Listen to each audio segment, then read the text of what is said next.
નમસ્કાર ખેડૂત મિત્રો, મારું નામ છે અલ્કેશ પટેલ અને આપણી યુટ્યુબ ચેનલ છે ખેતીની વાત મારું ગુજરાત. આપણી દુકાનનું નામ છે મિત્રો Hindustan agro seeds Kalavad, proper Kalavad, તાલુકો કાલાવડ, જિલ્લો જામનગર.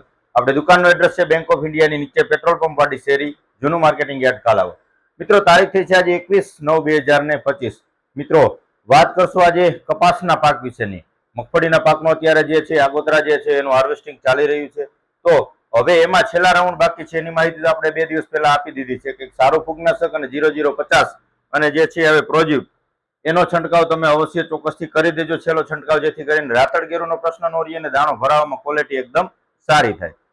તો હવે વાત કરશું કે કપાસમાં સ્થિતિ જોવા જઈએ અત્યારે તો એક સાઈડ જોવા જઈએ તો લગભગ 10 કે 15%, મારા વિસ્તારની વાત કરું છું, આ બાજુના એરિયાની વાત કરું છું, 15% કપાસ બગડવાની શરૂઆત થઈ ગઈ છે. જેનો આગોતરા છે વાવણીથી પહેલા 15 દિવસે કે 20 દિવસે વાવેતર કરેલા છે, 15-20 જીંડવા થઈ ગયા છે, 25 જીંડવા થઈ ગયા છે અને બગડવાની શરૂઆત થઈ ગઈ છે.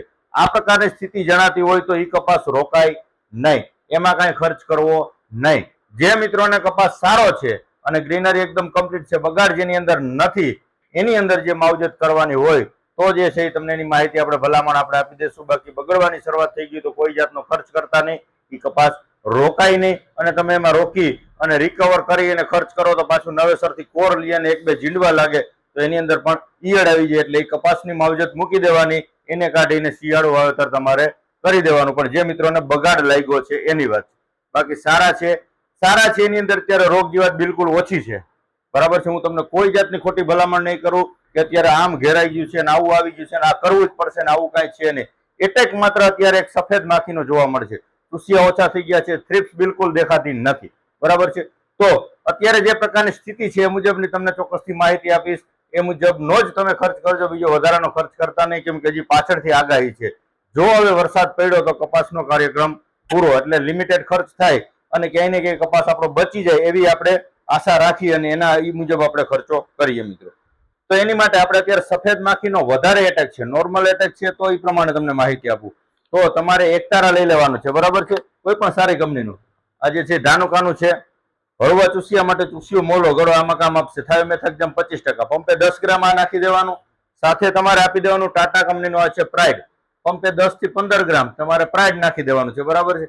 આ બે વસ્તુ કરી દો એટલે સફેદ માખી અને ચૂસિયો બે છે એ આની અંદર વ્યવસ્થિત રીતે કંટ્રોલ થઈ જશે. પણ નોર્મલ હોય તોની વાત છે. વધારે ચૂસિયાનો એટેક છે તો યુનિટી એગ્રી સાયન્સનું આપી દેવાનું છે હોળો. આની અંદર ટેકનિકલની જો વાત કરું તો ડાયનોટેફુરાન આવે છે 47.8% એસસી ફોર્મ્યુલેશનની અંદર, બરાબર છે. પંપે 25 ml નો એક ડોઝ છે, વધારે એટેક હોય તો 30 ml આપી દેવાનું છે. ચૂસિયો, સફેદ માખી, મોલો ગળો, તડતડિયો, આ બધી વસ્તુ એકની અંદર સાફ થઈ જશે અને લાંબા ગાળાનું 15 દિવસનું રિઝલ્ટ આનાથી ચોક્કસથી મળશે. આપણે એક વિડીયો પણ મૂકેલો છે ખેડૂત મિત્રોનો અભિપ્રાય વાળો, તો ચોક્કસથી તમારે હોલો આપી શકો છો. આનું પરિણામ ખૂબ જ સારું મળશે મિત્રો, બરાબર છે. ત્યાર પછી વાત કરીએ તો સહારા ઇન્ટરનેશનલ કેમિકલ નો આવે છે ટોલફેરા, ટોલફિન પાયરેટ આવે છે 15% ઈસી ફોર્મ્યુલેશન ની અંદરમાં, બરાબર છે. ટોલફેરા પણ આપી શકો છો, પંપે 40 ml નો ડોઝ છે. ચૂસિયા પ્રકારની તમામ જીવાત, ચૂસિયો, મોલો ગળો, સફેદ માખી, બરાબર છે. તો ચૂસિયા પ્રકારની જે જીવાત છે એની અંદર આનું પણ સારામાં સારું નિયંત્રણ છે, તો ચોક્કસથી તમે ટોલફેરા પણ વાપરી શકો છો મિત્રો. હવે થ્રિપ્સનો જે અમુક મિત્રોને એટેક હોય તોની વાત છે, તો દવા નાખવી હોય તો પ્રોફેનો સાયપર, થ્રિપ્સ અને ઈયળમાં બેયમાં કામ આપશે. કોલિટ્રીન સી સિજેન્ટાનું છે, બરાબર. પંપે 40 ml આપી દેવાનું છે. 40 ml આપશો એટલે થ્રિપ્સ અને ઈયળ બેયમાં કામ આપશે. પણ થ્રિપ્સ જણાતી હોય તો, થ્રિપ્સ નો હોય અને ઈયળની દવા નાખવી હોય તો કોઈ પણ સારી કંપનીનું તમારે આપી દેવાનું છે. જે છે આપણે ભલામણ કરતા તો સહારાનો છે નિકાઓ, ક્લોરોથાલોનિલ, લેમડા સાયલોથ્રીન આવે છે અને ક્લોરાન્ટો નિલિપ્રોલ, બે ટેકનિકલ આવે છે. પંપે 10 ml આપી દેવાનું છે. એટલે તમારે જે છે ઈયળમાં અને થ્રિપ્સમાં બેયમાં સારામાં સારું તમને ટૂંકમાં આની અંદર નિયંત્રણ જોવા મળશે મિત્રો. ત્યાર પછી જે છે સિજન્ટા કંપનીનો આવે છે ઇવિસેન્ટ, આ પણ થ્રિપ્સ અને ઈયળમાં સારામાં સારું જે છે કામ આપશે. આની અંદર પણ પ્રોક્લમ આવી જાય છે, ઇમામેક્ટિન બેન્ઝોએટ, અને થ્રિપ્સ માટેનું પણ એક કન્ટેન્ટ આવી જાય છે, બરાબર છે. તો આ પણ વાપરી શકો છો. આનું પરિણામ પણ તમને ચોક્કસથી સારું જોવા મળી શકે છે. વાત રહી ફૂગનાશકની, તો એક ફૂગનાશક પણ અવશ્ય અત્યારે આપવું જરૂરી છે. ટીકા ગેરું ચાપવાની અંદરમાં પણ ટપકા પડી જાય તો, કેમ કે ફૂગનાશક આપણે આપેલા ન હોય તો એક ફૂગનાશકનો છંટકાવ ચોક્કસથી મિત્રો કરી દેજો, સારું કોઈ પણ. એની અંદર આપણે પેપીની ભલામણ કરીએ છીએ, પ્રોપિકોનાઝોલ અને ડાયફેનાકોનાઝોલ, બરાબર છે. આ વસ્તુ આપી શકો છો. 13.9 આવશે. ત્યાર પછી એઝોસ્ટ્રોબિન ડાયફેનાકોનાઝોલ બાય રોક પીઆઈ કંપનીનું, આ વસ્તુના પરિણામ પણ ખૂબ જ સારા મળશે. ત્યાર પછી કોસાવો પ્રાઇમ, જ્યારે સહારાનું છે, આનું રિઝલ્ટ પણ તમને સારું જોવા મળશે. ધાનુકાનું આવે છે જેનેટ, ઘણી બધી સારી કંપનીના ફૂગનાશકો આવે છે. એમાં તમારા નજીકના સેન્ટરમાં મળે સારું હોય એવું જે છે ગોદરેજનો છે સ્કોર બેનબો ફૂગનાશકો આપણી પાસે ઘણી બધી રેન્જ છે, પણ જે છે તમારા નજીકના સેન્ટરમાં મળી રહે આવું સારું ફૂગનાશક સારી કંપનીનું આપી દેવાનું છે. પછી આપવું માઇક્રોન્યુટન. માઇક્રોન્યુટનની અત્યારે જરૂરત પડે, ચાપવા ખરવાનો જે કપાસ બગડતો અટકાવે એના માટે જો આપવું હોય તો BSF કંપનીનો છે લિબરેલ TMX2 બરાબર છે. પંપે 25 ગ્રામનો ડોઝ છે. TMX2 આપી દેવાનું છે. તમને સારામાં સારું પરિણામ આનાથી BSF થી મળી જશે. ત્યાર પછી તમે આપી શકો છો એક્વા સ્પીડ, આપણી જૂની ને જાણીતી બ્રાન્ડ, એટલે કે એક્વા સ્પીડ 25-25-25 પ્લસ મિક્સ માઇક્રોન્યુટન.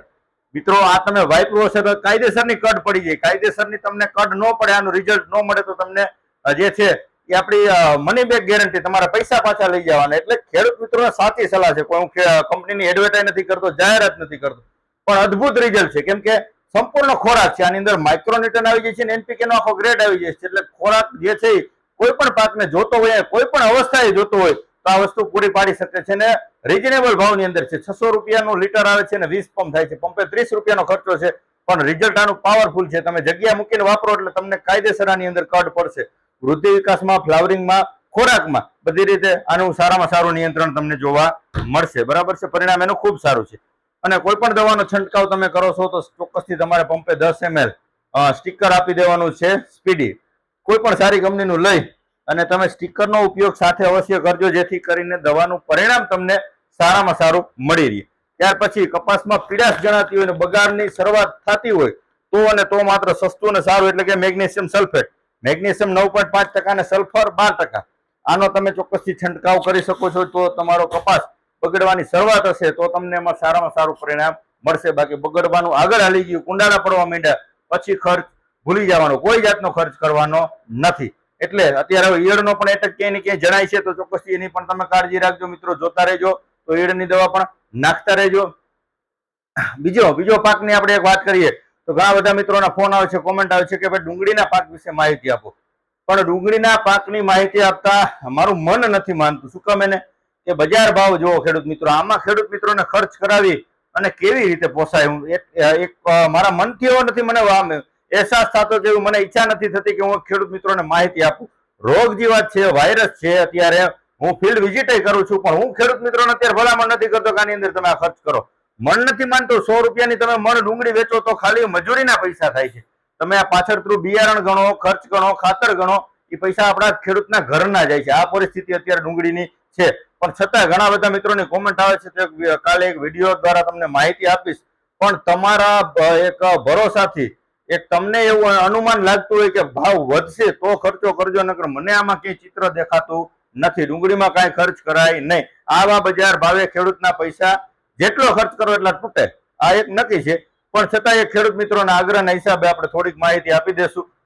તો બસ આજે આટલું જ છે મિત્રો. 9925424050 મારો મોબાઈલ નંબર છે. ગમે ત્યારે ફોન કરીને કંઈક પણ માહિતી મેળવી શકો છો. હવે આગામી જે છે શિયાળુ સિઝન આવશે તો એની વ્યવસ્થિત આપણે માહિતી આપશું. ચણા છે, ધાણા છે, ડુંગળી છે, એ બધા પાકની આપણે વટાણા છે પાકની માહિતી આપશું. લોભામણી જાહેરાતોમાં આવીને છેતરાઈ ન જતા, ખોટા બિયારણો અત્યારે વહેલા લઈ ન લેતા. કેમ કે અત્યારે કંપનીઓ અમુક જે છે એ નવી કૂદકા મારવા માંડી છે. અમારું આટલા મણ થાય ને અમારું આટલા મણ થાય. જે હશે એ રાબેતા મુજબ આપણે ઉત્પાદનના આંકડા મળ્યા છે, સારું રિઝલ્ટ મેળવ્યું છે, એની માહિતી આપણે વિડીયોમાં આપશું જ. પણ ઉતાવળે કોઈ પણ ખોટી લોભામણી જાહેરાતોમાં આવી અને છેતરાવ નહીં, આટલી ખેડૂત મિત્રો કાળજી રાખજો. ખેડૂતના પુત્ર તરીકે તમને ભલામણ કરું છું. બસ રજા આપશો મને. જય જવાન, જય કિસાન.